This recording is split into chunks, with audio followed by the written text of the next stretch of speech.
Voici la page de connexion au module d'exécution AMPS.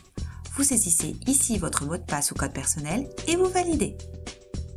Sur le bandeau, en haut à gauche, la flèche bleue vous permet un retour sur la page précédente. En haut à droite apparaît le nom de l'utilisateur identifié grâce au mot de passe saisi. Au centre de la page, vous pouvez au choix commencer une nouvelle opération ou bien reprendre une opération laissée en stand-by. Dans le cas présent, nous allons choisir une nouvelle opération. À l'aide de votre clavier, vous pouvez saisir le titre de la procédure que vous recherchez. Ici, le début du titre GEN pour générateur. Les réponses correspondantes à la recherche s'affichent sous forme de tableau.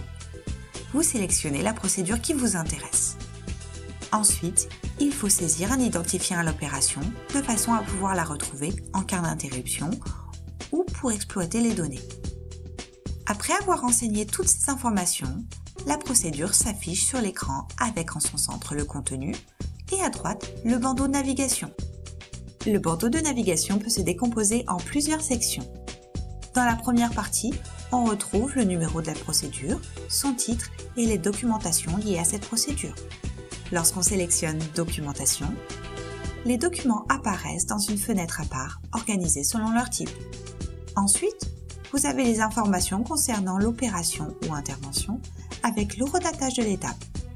En dessous, vous visualisez le logigramme de la procédure.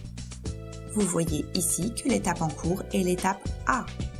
Et enfin, vous avez les boutons de navigation pour avancer et reculer d'une page, aller à la fin de l'étape ou revenir au début de l'étape en cours. Regardons maintenant le centre de la page où vont se succéder les différents écrans de la procédure.